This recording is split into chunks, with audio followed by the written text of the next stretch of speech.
Muy buenas tardes tengan todos ustedes. Sean bienvenidos a esta su casa Matematiqué. En este caso estamos de manteles largos por varias razones. Una de ellas, estamos estrenando una persona que está en el consejo de Matematiqué, la doctora Olguín, que además tenemos la fortuna de escuchar dentro de poco. Ella es oceanóloga, trabaja en el CICES y tiene un programa hermosísimo, hermosísimo, como lo deberíamos de tener todos los centros de investigación. Un programa exclusivamente para difundir la ciencia y el conocimiento científico. Recuerden que la ciencia tiene como objetivo hacer que la gente vivamos mejor. ¿De acuerdo? Entonces, ella es oceanóloga. Me dijo que no dijera muchas cosas de ella, y yo creo que lo más interesante del currículum es cuando la gente lo hace ver, ¿verdad? Lo hace valer. Con ustedes, la doctora Olguín.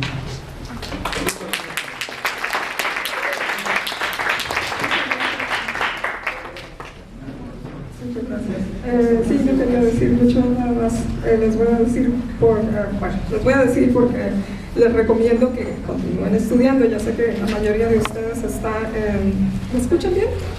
Sí. La mayoría de ustedes son estudiantes de preparatoria, ¿verdad? Bueno, espero que tengan la intención de continuar estudiando. Yo he tenido una muy buena experiencia y creo que gracias a haber decidido entrar a la universidad, decidido continuar en el posgrado, y bueno, creo que es algo muy muy recomendable para todo el mundo. Cada vez es más difícil desenvolverse en esta sociedad, y creo que lo mejor preparados que estén les va a ayudar mucho. Mientras más preparados estén, pues mucho mejor, ¿no? Van a batallar menos. Bueno, sí, yo soy oceanóloga originalmente de aquí de Ciencias Marinas. No les digo en qué año salí, pero después me fui a estudiar el posgrado, la maestría en Oceanografía Biológica a la Universidad Estatal de Florida, Florida State University en Florida, y después de trabajar unos cuantos años, me fui a estudiar el doctorado en la Universidad de California en Davis. Mi doctorado ya fue en ecología, pero como mis antecedentes eran marinos y siguen siendo marinos, pues soy ecóloga marina, digamos. Okay. Bueno, hoy la plática va a ser, pues es una plática, no tanto, yo no la considero así como una conferencia, más es una plática. Me gustaría interactuar con ustedes también sobre biodiversidad, que es el tema en el que yo me he especializado. Este es muy general, el tema que les voy a mencionar hoy, y es algo que está en el aire, ¿no? Todo el mundo está muy preocupado por la biodiversidad, todos estamos muy preocupados por la biodiversidad, y debemos estarlo porque pues somos parte de la biodiversidad y tenemos que conservarla, tenemos que aprender a vivir y convivir con la biodiversidad. Bueno, entonces vamos a revisar un poco las definiciones. ¿Qué es biodiversidad? Pues es la variedad de seres vivos en nuestro planeta, desde las microscópicas bacterias hasta las plantas y animales, incluyendo la variedad de genes que los componen. Supongo que esa es la definición que ustedes conocen, ¿verdad? ¿Sí? Bueno.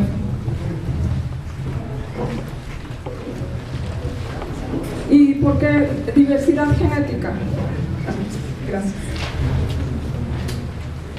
Biodiversidad genética, ¿a qué se refiere?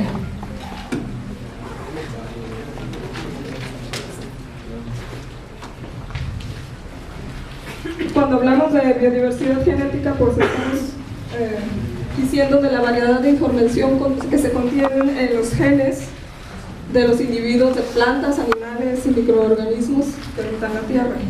Siguiente, por favor. La diversidad de especies, la variedad de organismos vivos en la Tierra, la diversidad de ecosistemas, variedad de hábitats, comunidades biológicas y procesos ecológicos en la biosfera. Ahora, ¿Por qué es importante la biodiversidad? ¿Cómo le llamamos a esta lista de... Esta es una lista corta de por qué es importante la biodiversidad. Pero esto puede ser, claro, muy más complicado, más largo. Pero ¿cómo le llamamos a esta lista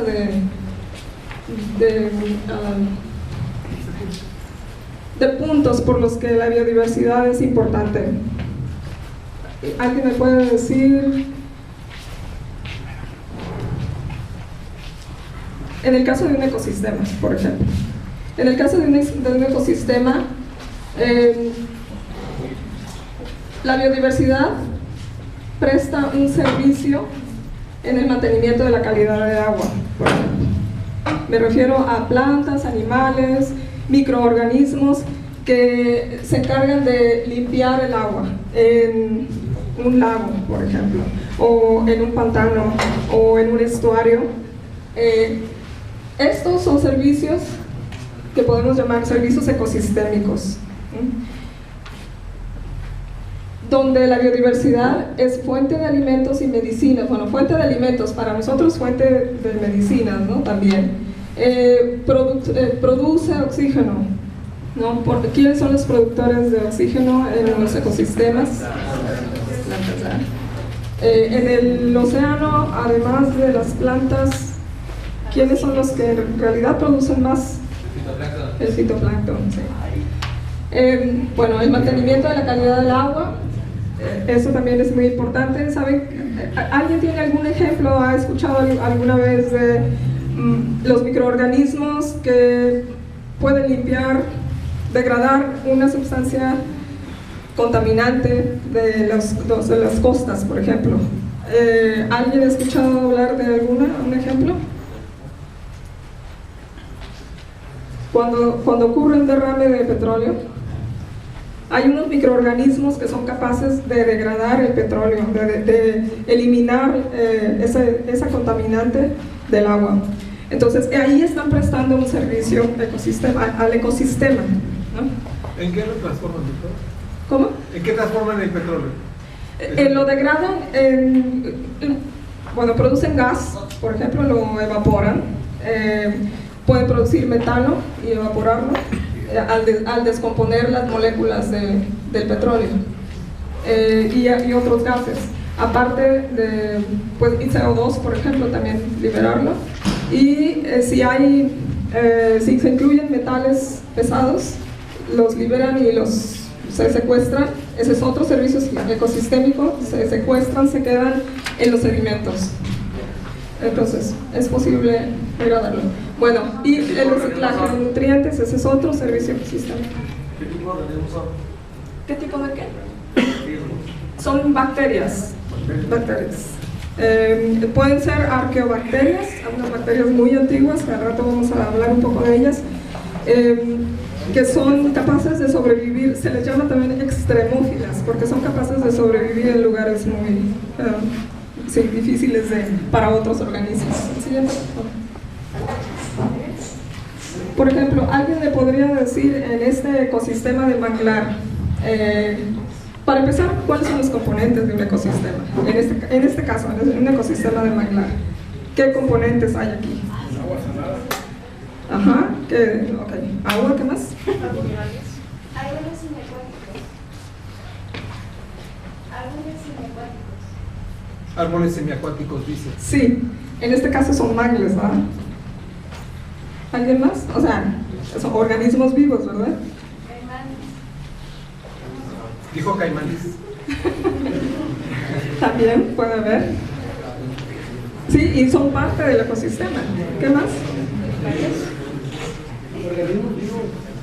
Los organismos vivos, ajá. ¿Qué son?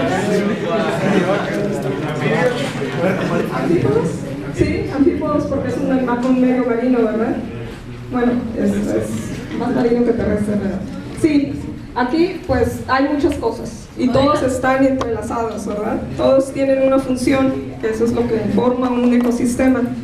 Está compuesto de la parte no viva, que en este caso sería el agua, el substrato, incluyendo las variables físicas de temperatura, salinidad, la temperatura del ambiente, el clima, digamos, los organismos vivos, desde las microscópicas bacterias, el fitoplancton, el zooplancton, etcétera, toda la cadena alimenticia que está, toda la cadena trófica que está en el agua, más los árboles que en sí mismos pueden ser un ecosistema, ¿no? Porque pueden servir de substrato para otros organismos y crear un ambiente especial para esos organismos. Bueno, ahora, ¿qué servicio presta el ecosistema a las costas? En las costas, pues la mayoría de las costas están habitadas. Entonces, ¿qué servicio nos presta a nosotros en un lugar costero el ecosistema del manglar? ¿Contra los huracanes? Sí, es un servicio de protección. Ese es uno. ¿Podrían filtrar el agua? Sí, también de limpiar y mejorar la calidad del agua. ¿Regula el clima? Regulan el clima. Si la extensión de manglares es suficientemente grande, puede ayudar a controlar el clima. Es un buffer, digamos, es un amortiguador de las condiciones ambientales. Bueno, pues sí, ese es un ecosistema de manglar. Ya ven que nos sirve no solamente para los organismos que viven allí, sino también para los humanos. El que sí. Y así es como se conectan, ¿no? En el ecosistema, a través de la red trófica, desde los productores, los herbívoros, que son los consumidores primarios, los carnívoros, en este caso, consumidores secundarios, y los descomponedores, que no los veo aquí, pero bueno, sí, aquí están. Los descomponedores, que una vez que todo se muere, son capaces de degradar la materia orgánica, de regresarla al ambiente como nutrientes para que los productores la vuelvan a tomar. Sí, ¿verdad?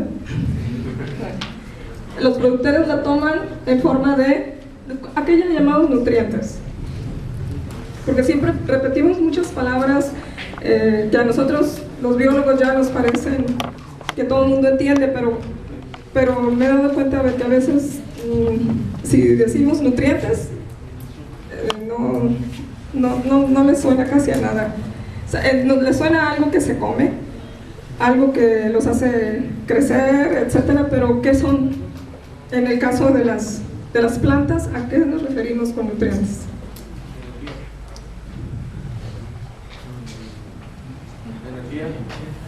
Energía. Nos ayuda a producir energía, sí, a que nuestras células produzcan energía. Pero, ¿qué son? ¿En qué se descompone? Si dejan la comida que se echa a perder, que las bacterias la descompongan, la degraden, ¿en qué se convierte? Ya pasó por el mal olor, los hongos, ¿en qué se convierte?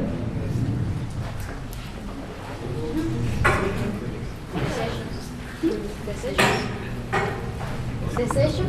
Sí, pues sí, los desechos es desde que los desechas.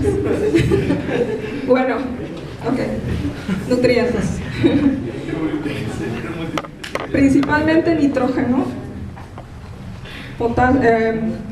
potasio, fósforo, son elementos químicos que se regresan a la tierra, se regresan a la columna de agua y las plantas lo absorben. En el caso de las plantas terrestres, pues lo absorben por la raíz junto con el agua. El agua es como para las plantas terrestres, el agua es un medio por el que absorben los nutrientes. Pero los nutrientes son nitrógeno, bueno, son muchos, hay muchos otros elementos importantes para el crecimiento de las plantas, pero los principales son nitrógeno, el fósforo, el potasio y bueno, la materia orgánica que está compuesta de carbono, ¿verdad? Y el carbono lo absorbe del CO2, del dióxido de carbono. Bueno, Es lo mismo que pasa en la tierra, pasa en el agua salada, en el agua dulce, en el mar, en los lagos. Entonces esa es la manera que estamos conectados todos en un ecosistema, ¿no? A través de la red trófica. En la exposición, no sé si alcanzaron a ver algo sobre la red trófica ya, pero si vuelven mañana, o si vuelven el lunes, o el martes, o el miércoles, les podemos explicar con más detalles allá con la exposición sobre la red trófica. Pero bueno, básicamente es los consumidores primarios, los consumidores secundarios, y ya aquí nos vamos a los carnívoros, y en este caso es el carnívoro dominante, el consumidor dominante, y todo esto, cuando se muere, necesitamos a los microorganismos para que se descompongan y para que regresen en elementos químicos al medio ambiente para que los productores primarios empiecen otra vez el ciclo. Y todo eso se alimenta con la energía del sol, ¿no? Igual en la tierra, igual en el mar. ¿Sí, por favor? Eso es lo que alimenta la biodiversidad. Bueno, ¿cuántas especies hay? ¿Sabían eso? Descritas existen más o menos 1 millón, bueno no, esto sí se sabe, 1.600.000 especies. Lo que no se sabe también es que cuántas puede haber todavía, y que no hemos descrito, cuántas puede haber en el planeta, cuántas hay en el planeta que no las hemos descrito, no las conocemos. Todavía están por describirse o por descubrirse. 10 millones o más, ¿no?, de especies. ¿Son pocas o son muchas? ¿Porque no se ven o porque están escondidas? Porque no se ven. Hay muchísimas especies de microorganismos que pues no se ven, y además la clasificación de los microorganismos todavía está en su infancia. Todavía hay mucha materia para que se conviertan en biólogos y tengan algo que hacer ahí. En la parte de taxonomía, de sistemática, no estamos todavía en la infancia con la clasificación de los microorganismos, las bacterias, los protozoarios, entonces, que pues están pegados a la base de la cadena trófica, son muy importantes, son muy abundantes y todavía desconocidos la mayoría de ellos. Luego, también están escondidos, pues sí, hay muchos pues en el planeta, no conocemos todo, bueno, sabemos ahora sobre todo por las imágenes de satélite, etcétera, cómo es el planeta, cuáles son sus ambientes, dónde están las montañas, dónde están los ríos, etcétera. Pero hay muchos lugares que todavía no hemos llegado, no son accesibles todavía para los humanos, ya sea porque están súper fríos allá metidos en los fiordos noruegos, por ejemplo. No es tan fácil ir a estudiar allá, y hay y los pocos que han ido allá, las pocas muestras de la vida que se encuentra entre los fiordos en el Ártico y en el Antártico, por ejemplo, pues se sabe que existen muchos microorganismos todavía ahí, y muchos que no sabemos, no conocemos, no los hemos clasificado. La siguiente, por favor. Bueno, y toda esa biodiversidad, ¿cuándo empezó? ¿Cuándo surgió la vida? Bueno, en este caso, ¿cuándo surgió la vida? No solamente cuándo surgió la vida multicelular, ¿no? Sí conocen la tabla, esta tabla de las eras geológicas y la cronología ¿sí, verdad? ¿No? Bueno, pues entonces, aquí está. Okay. Aquí podemos ver cuándo fue la formación de la Tierra, ¿no? Y todo esto gracias a los estudios de los geólogos, de los arqueólogos, de los paleontólogos, podemos determinar por la radiación, por la manera de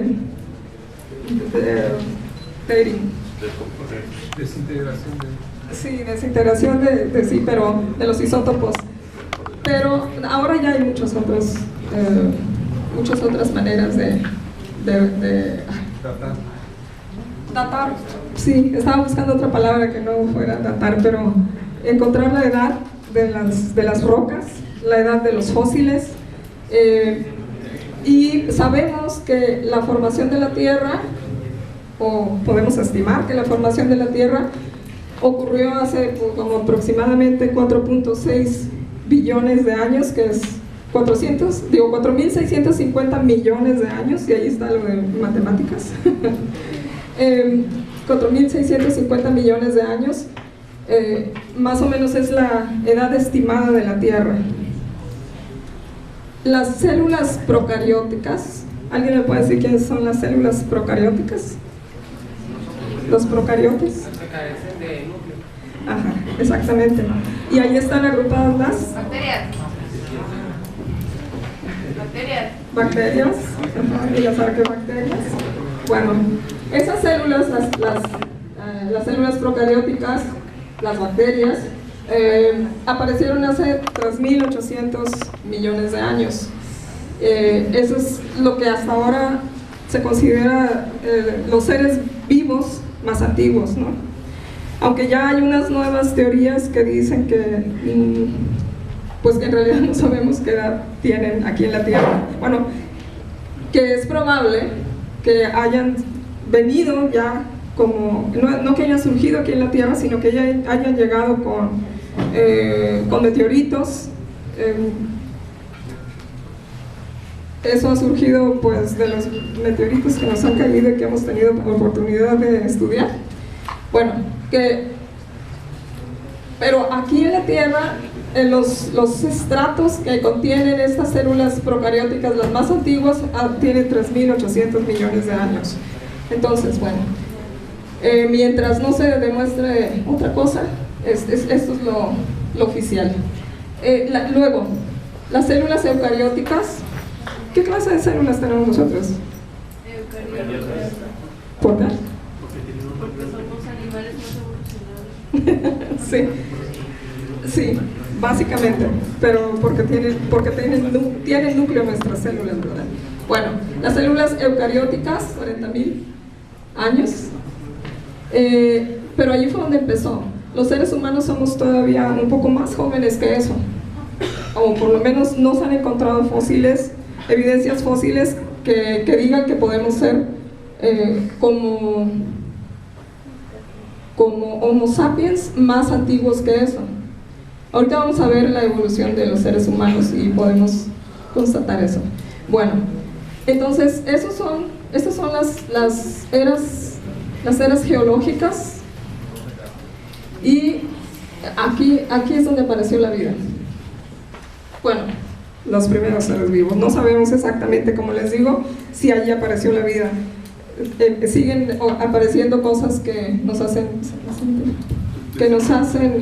reconsiderar el conocimiento que ya teníamos, pero pues así es la ciencia.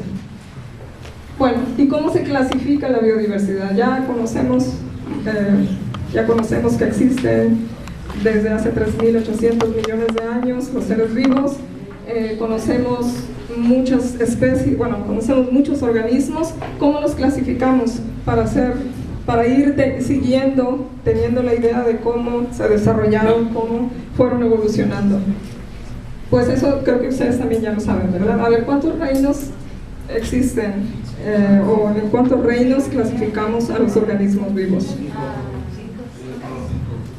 ¿Qué son?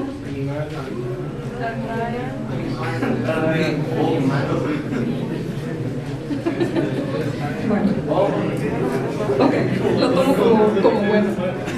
Ajá, 5 o 6, dependiendo de a quién le pregunten. 5. A ver, el primero, digamos, el más antiguo.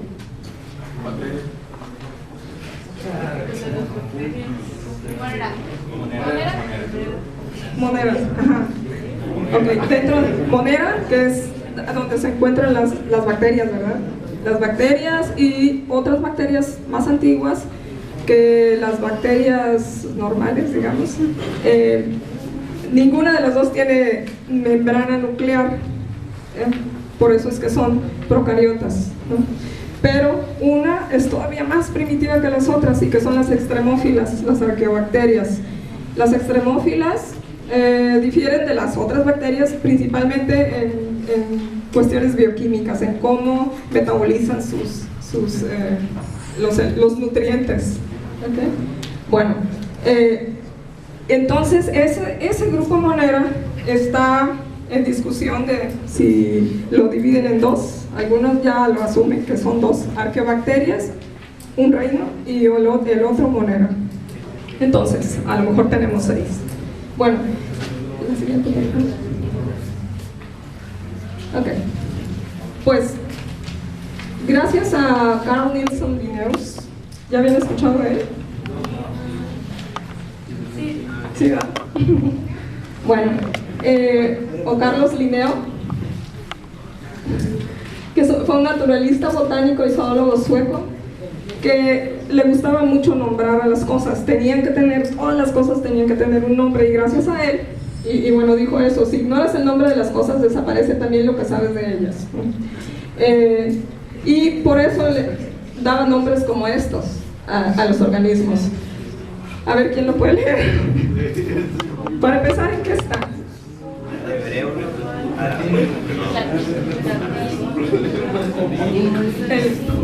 El latín, sí. Bueno, está el latín. ¿Por qué? Porque el latín en esos tiempos, sobre todo, y antes era el idioma, la lengua de la ciencia. Entonces, todos los documentos científicos que se respetaran tenían que estar en latín. Bueno, y entonces daba estos nombres, por ejemplo: Convolvulus, Folis, Ovalis, Divisis, Basi, Truncatis, Lacinis, Intermedis, Duplo, Longioribus. ¿Quién sabe cómo se pronuncia en ese latín? Ya nos exige que sepamos latín, pero bueno. Entonces, él decidió, bueno, se dio cuenta que era demasiado convolucionado, y en algún momento, en 1731, estableció las bases de la nomenclatura binomial, el dar género y especie a las cosas vivas, a los seres vivos. Entonces, todos los nombres para identificar a una especie, pues iban a tener un género y una especie, ¿no? Entonces, y eso sí, los seguimos dando en latín. Y es el nombre científico de los seres vivos. Esto que les puse aquí es una notita, porque ya sé que ustedes conocen muy bien estos símbolos, ¿verdad? ¿No? Bueno, este es el símbolo para macho y este es el símbolo para hembra, ¿no? Género, son géneros. Bueno, y que lo usamos, los biólogos lo usamos mucho cuando estamos examinando muestras de organismos, y si son de organismos que se pueden separar el género, si es hembra o macho, pues utilizamos el simbolito en vez de estarlos marcando como hembra, macho, etc. Entonces, en 1758 él fue el que inventó eso, o el que inventó esa manera de denominar a las hembras y a los machos. ¿Y por qué? Este es el espejo de Venus y este es la lanza y el escudo de Marte, de los dioses griegos. Ah, ¿verdad? Esa es una nota curiosa. Bueno, es la nomenclatura científica. Entonces vamos a entrar en cómo se clasifica la biodiversidad, cómo podemos clasificar la biodiversidad para no estar perdidos en este mundo, ¿no? Revueltos y sin saber con quién estamos tratando. Bueno, por ejemplo, el ratón tiene su nombre, que es Mus musculus. Y la nomenclatura científica, él empezó con la binomial, pero últimamente, bueno, ya hace tiempo, se incrementó a la trinomial cuando se trata de especificar la subespecie, porque hay especies que se están dividiendo, se están separando todavía, la evolución sigue su curso, se están separando y ya no son exactamente la misma. Sobre todo sabemos ahora que algunas especies se están separando porque somos capaces con la nueva tecnología de examinar a nivel genético, a nivel del ADN, las diferencias, ¿no? Entonces, a veces morfológicamente no son tan diferentes, pero en su ADN ya empieza a haber diferencias suficientes como para tratarse como una casi nueva especie. Entonces eso se le llama subespecie y se anota como en la nomenclatura trinomial como la última parte, ¿no? A ver, entonces el ratón, cosas comunes. Mus musculus. El lobo, Canis lupus. El perro, Canis lupus familiaris. ¿Qué quiere decir eso? Bueno, es que ya las razas de perros también se pueden... ¿Vulgaris? Ajá, bueno, como el nombre común, no sé, el perro chihuahua es el mismo nombre de género y especie que no sé, que un labrador. Es el mismo con diferentes razas. La raza no sé. No, porque mientras, a ver, hay una definición, definimos especie biológica como aquella que todavía se puede cruzar, todavía puede interreproducirse y tener hijos viables. Y entre eso, aunque esté muy chiquito y el otro esté muy grande, si fuera inseminación artificial, el producto puede ser viable. Entonces todavía son la misma especie. ¿Y eso significa algo? ¿Mus significa algo? ¿Uno significa otra cosa? Sí, no sé exactamente qué quiere decir en latín eso, pero sí se les da estos nombres dependiendo de las características, describen algo de sus características. No sé en esto qué quiere decir, pero por ejemplo,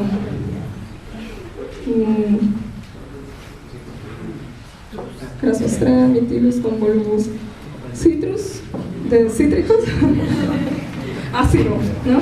Ácido es lo que quiere decir. Todos los demás no sé exactamente. Silvestris, pues es fácil decir. Familiaris también, ¿no?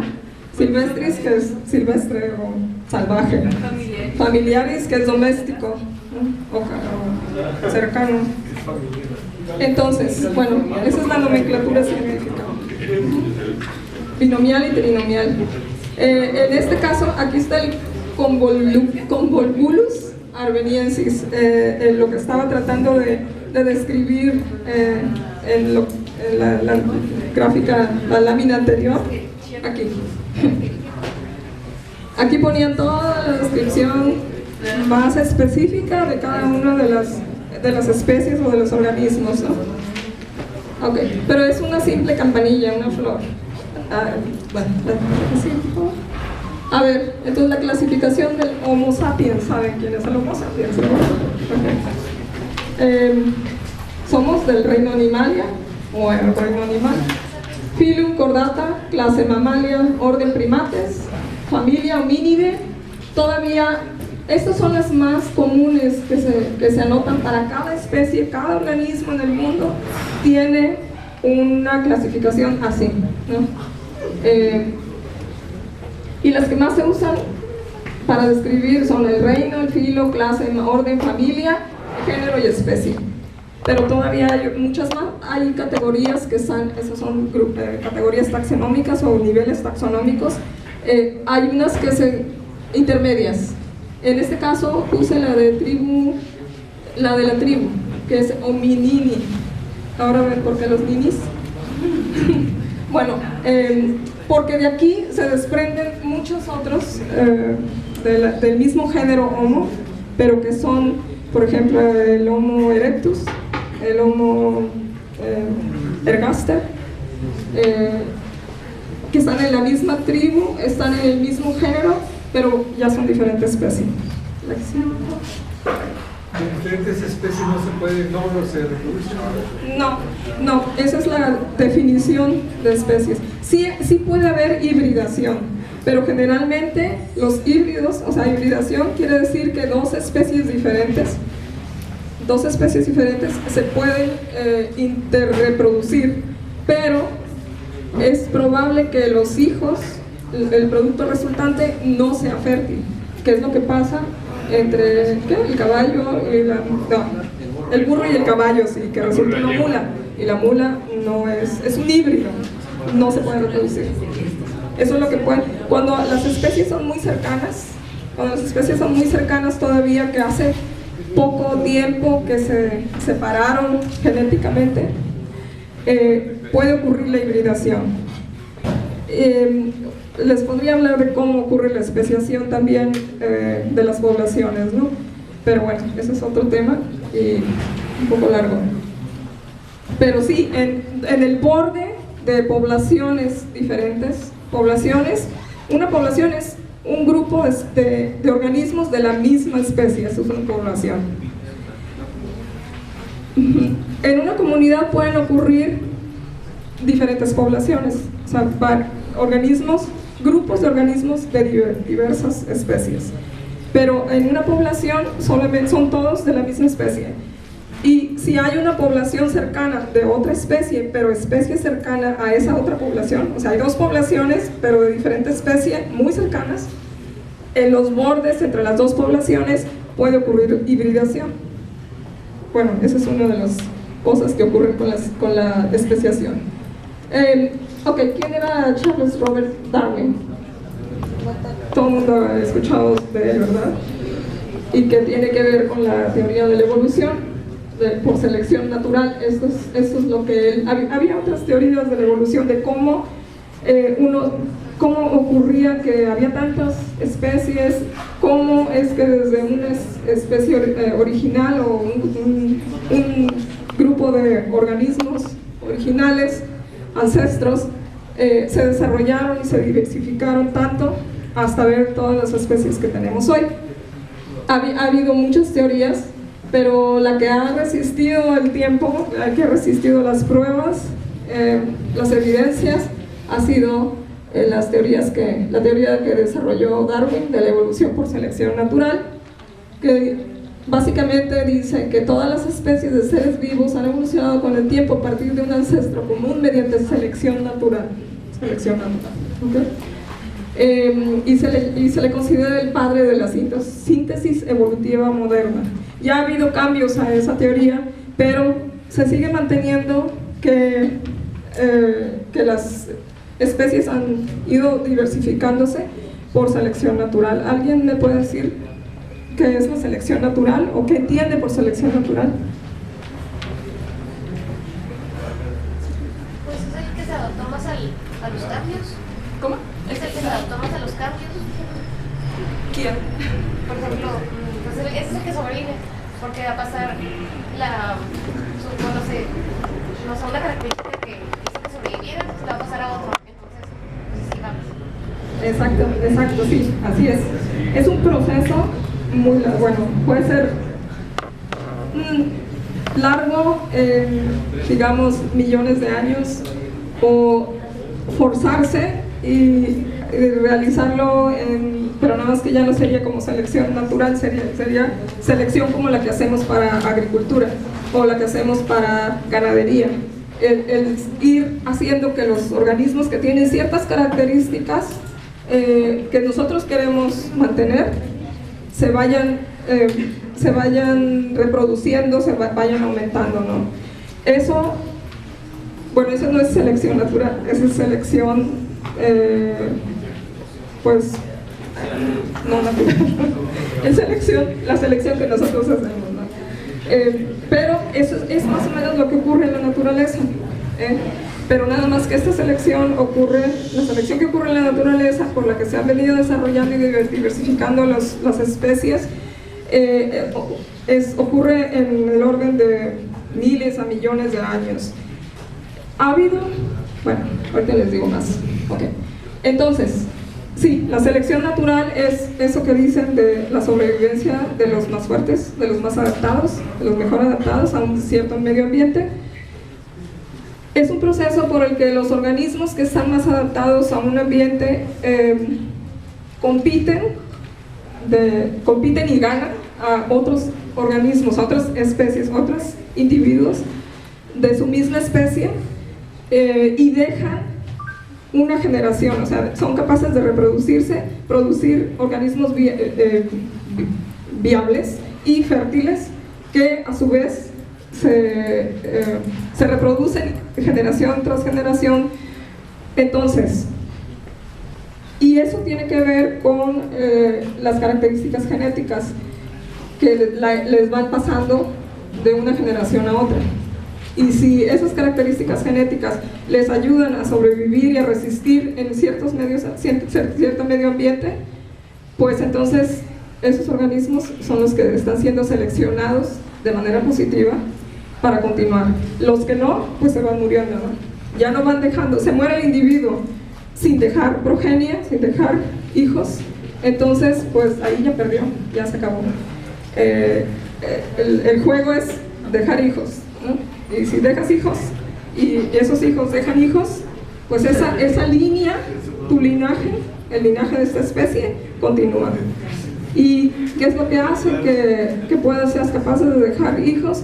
Que tienes ciertas características que en el medio ambiente te ayuda a resistir catástrofes, por ejemplo, cambios en el medio ambiente. Entonces, te va seleccionando la naturaleza, te va seleccionando,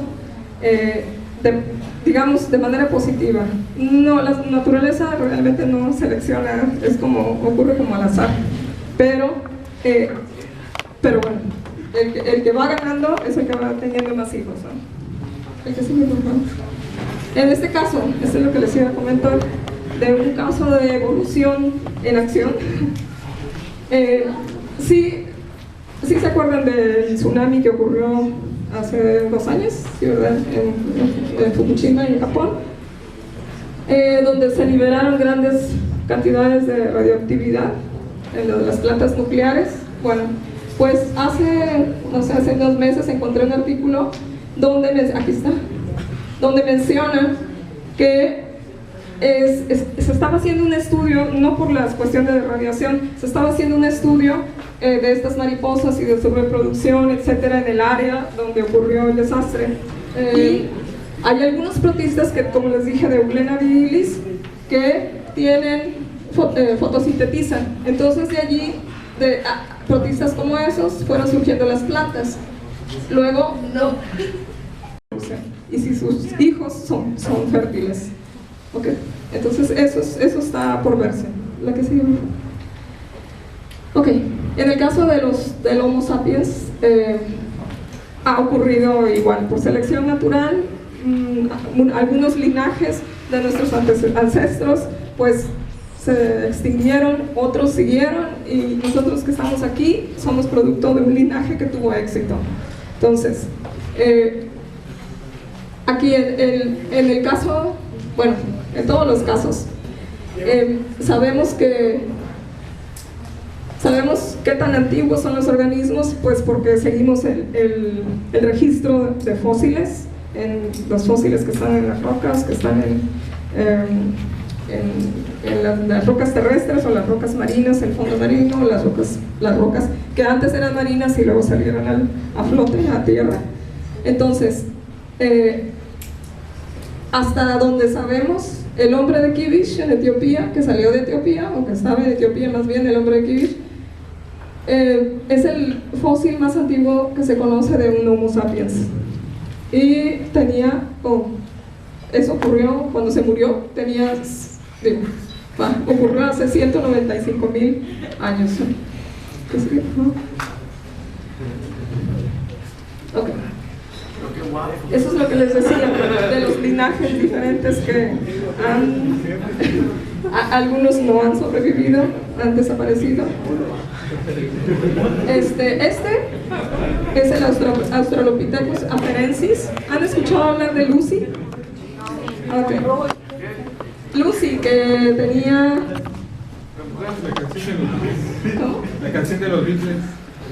Por eso le pusieron así, por la canción de los Beatles. Era en 1974 cuando descubrieron el esqueleto, el fosilizado de Lucy.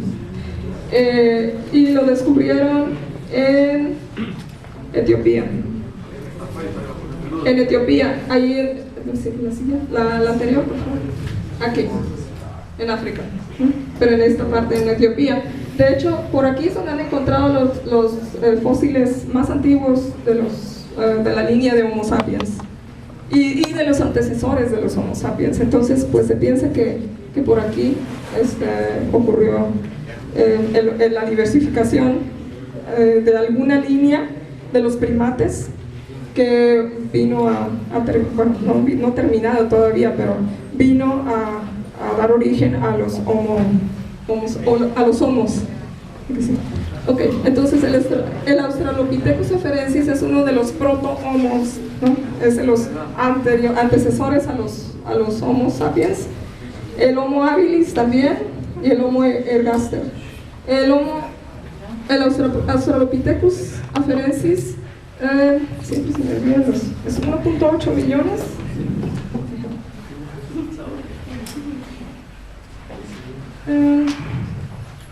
Lucy, 3.2 millones de años tenía. Hace que lo encontraron, no, que murió y quedó en ese lugar. Entonces era una hembra de como de 1 metro, como de 1 metro, pesaba como 27 kilos y ¿qué otra cosa pudieron determinar? Que probablemente había tenido hijos, no sabían cuántos, pero y que tenía como más o menos 20 años porque las muelas del juicio le acababan de salir. En fin, es lo que hacen los antropólogos y los arqueólogos. Ok, el Homo habilis y el Homo ergaster. Este ocurrió o vivía hace 1.8 millones de años, y este fue el que se salió de África y se empezó a desparramar, a dispersar por Asia y por Europa. ¿Okay? De aquí ya empezamos. De aquí no tengo fotografías del Homo sapiens sapiens, pero si voltean a ver a sus compañeros, no es necesario. Somos Homo sapiens sapiens. Todos. Ok, la evolución del Homo sapiens aquí en el Mioceno, el Plioceno, el Pleistoceno y el Holoceno son las eras geológicas que les mostré en la otra tabla. Aquí, el más antiguo de los antecesores a los homos y de los primates que ya dieron origen a el Homo sapiens ocurrió en el Mioceno, que fue hace como 7 millones de años. Ese es el fósil más antiguo que han encontrado de un organismo que se parezca mucho, que tenga características muy cercanas a los Homo sapiens. Después tenemos aquí al Homo, aquí está el Australopithecus afarensis, aquí está Lucy. Y sí, le llamaron Lucy porque el equipo de antropólogos de arqueólogos que estaba trabajando y descubrió los fósiles, era en 1974 y estaban escuchando, toda esa noche estaban escuchando, entonces estaban trabajando con los huesos, escuchando Lucy in the Sky with Diamonds de los Beatles, por eso le pusieron Lucy. Ok, el Pleistoceno, aquí es donde aparecemos los Homo sapiens, ¿no? Al final del Pleistoceno, muy reciente en la era geológica, en las eras geológicas. Aquí está, de hecho son 195.000 a 158.000 años atrás. Ok, a ver, aquí está lo que les decía de los reinos en que clasificamos a la biodiversidad. Monera, aquí son las bacterias de diferentes tipos,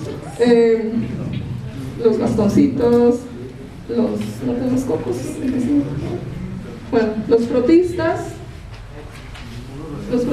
que son la mayoría de los parásitos que nos enferman la barriga,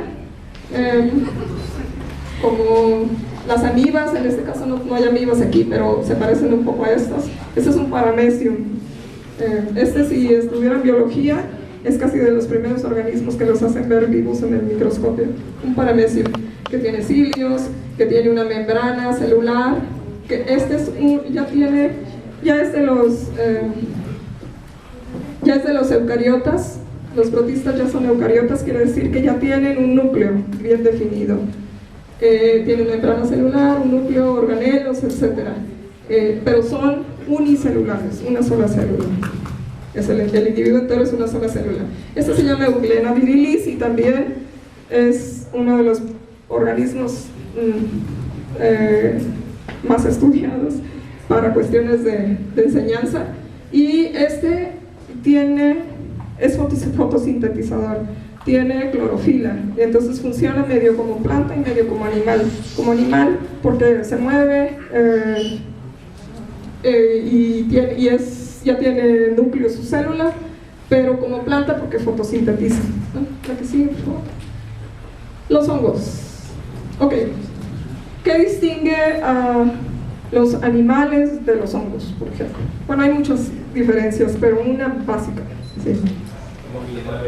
¿Cómo? No se mueve. No se mueve. No se mueve. Pues sí, no se mueve, pero hay muchos animales. Hay animales que tampoco se mueven. Se agregan sustancias ¿Cómo por- para. ¿Cómo? Se agregan sustancias para sus alimentos. Absorben su alimento, ¿verdad? Se agregan las sustancias que degradan el alimento, no lo toman, no lo ingieren entero, no lo ingieren ni siquiera en parte, sino lo tienen que degradar para absorber. Entonces son organismos, organismos que absorben su alimento, sus nutrientes. ¿Okay? Esa es una diferencia básica con los animales. Les decía, hay animales sésiles, hay animales que no se mueven. Una vez que se quedan en un lugar cuando son pequeños y ya no vuelven a moverse, como por ejemplo los balanus, los invertebrados marinos, que son como unos volcancitos. Esos se pegan en un lugar y ya no se vuelven a mover, se cementan. Los mejillones ya no se vuelven a mover, tienen unos filamentos que tienen una goma, un cemento, se pegan desde que son larvas al sedimento, a las rocas, y ya no se vuelven a mover. Entonces son sésiles. Entonces estos, pues, no es la diferencia básica. La diferencia básica es la manera en que se alimentan. La reproducción, algunos de estos organismos tienen reproducción parecida a los animales en cuanto a que la división celular tiene mitosis, meiosis, etcétera, etcétera, la división de los gametos. Entonces, y en el mundo animal hay una diversidad de maneras de reproducirse. Hay animales que se reproducen asexualmente, como por partenogénesis. Entonces, no es una diferencia básica con los hongos.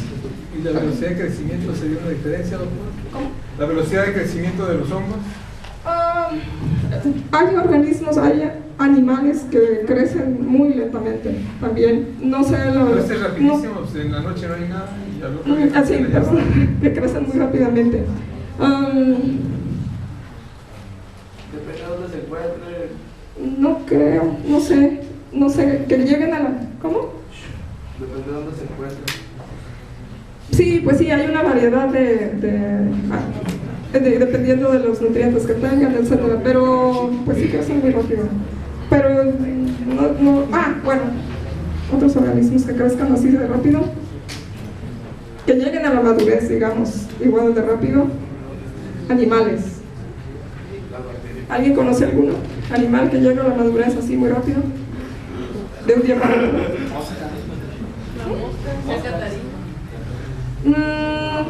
No sé si así de rápido, de un día para otro, pero sí, son muy rápidas. Las garrapatas creo que cuando nacen embarazadas. Ah, caray, eso sí.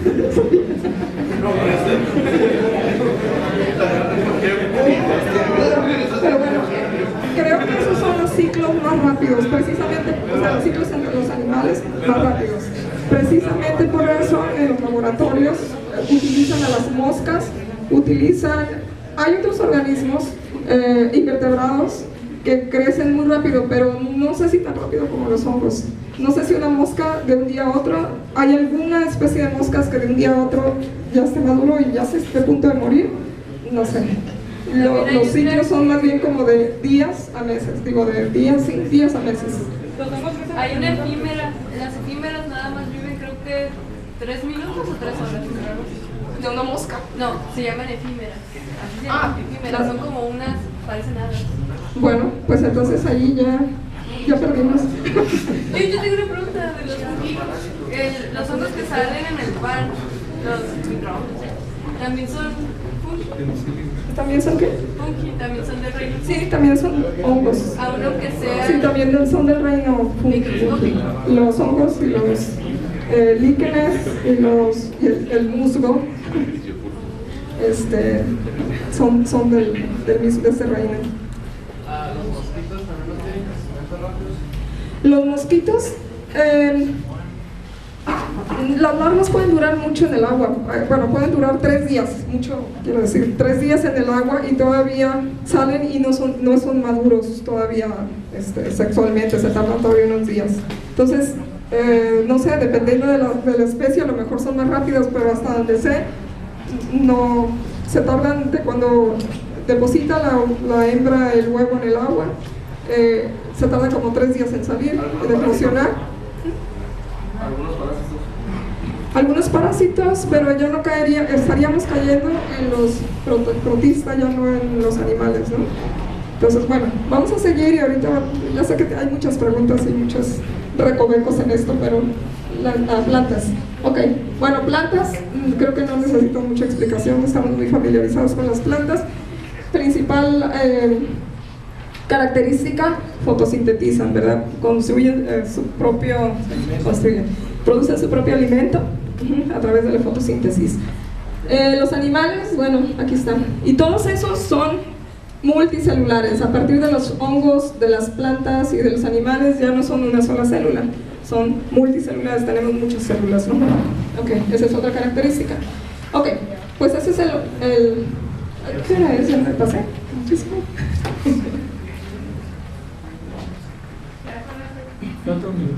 Ok, perfecto, en un minuto les podemos decir que así, este es un árbol filogenético.